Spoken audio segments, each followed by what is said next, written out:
Bonjour à tous, c'est Coralie de l'expertcomptable.com.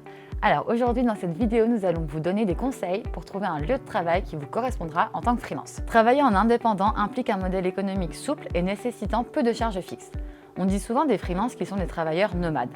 En effet, être un travailleur indépendant, c'est être libre de travailler quand on veut et où on veut. D'ailleurs, c'est généralement l'avantage qu'un freelance met en avant quand il parle de son métier. Parlons plus précisément dans cette vidéo des espaces de travail possibles pour un indépendant.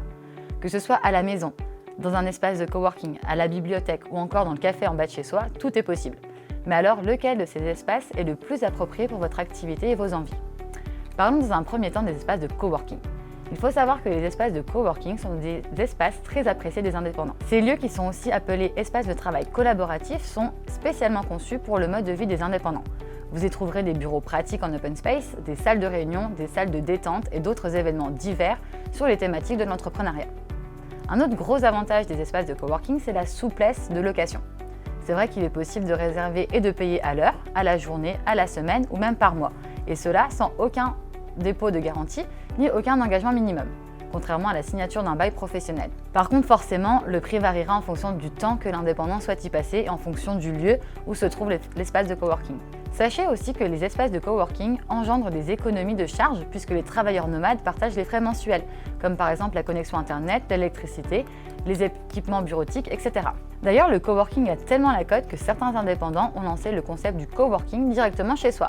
Par exemple, un professionnel qui ne souhaite pas passer sa journée seul à travailler, mais qui n'a pas les moyens ou l'envie de louer un bureau ou un espace de coworking, peut proposer d'ouvrir son salon à quelques travailleurs nomades en recherche d'un lieu convivial pour poser leur ordinateur. Parlons maintenant de la colocation et de la sous-location ponctuelle en tant que freelance. La principale différence entre ces deux possibilités est tout simplement la durée. Il est possible de faire une colocation sur le long terme, à l'inverse de la sous-location ponctuelle qui va répondre à un besoin plus court dans le temps. Plus précisément, en ce qui concerne la colocation professionnelle, qui reste dans le même esprit que le coworking, les indépendants cherchent avant tout à mutualiser les charges liées à l'utilisation d'un bureau professionnel.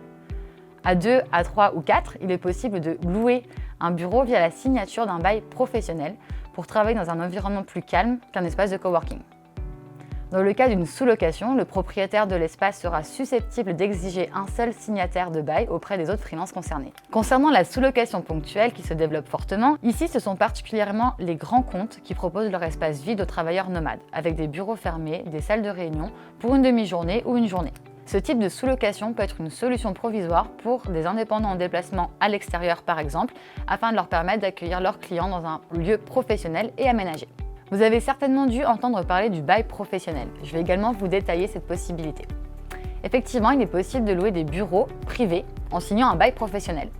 Le bail professionnel s'applique à la location d'un local utilisé pour une activité qui ne doit être ni commerciale, ni artisanale, ni industrielle, ni même agricole.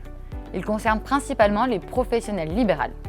Les conditions d'accès restent plus lourdes qu'en espace de coworking, avec par exemple des conditions à respecter comme le dépôt d'une caution, le préavis de 6 mois, des loyers d'avance et pour finir, le contrat du bail commercial doit obligatoirement être par écrit. Nous arrivons maintenant à la fin de cette vidéo et j'espère sincèrement qu'elle vous aura permis de mieux comprendre où un travailleur indépendant a la possibilité de s'installer pour travailler. Si vous avez apprécié le contenu, n'hésitez pas à nous contacter via notre site ou de nous appeler directement. Nous serons ravis d'échanger avec vous. À très bientôt.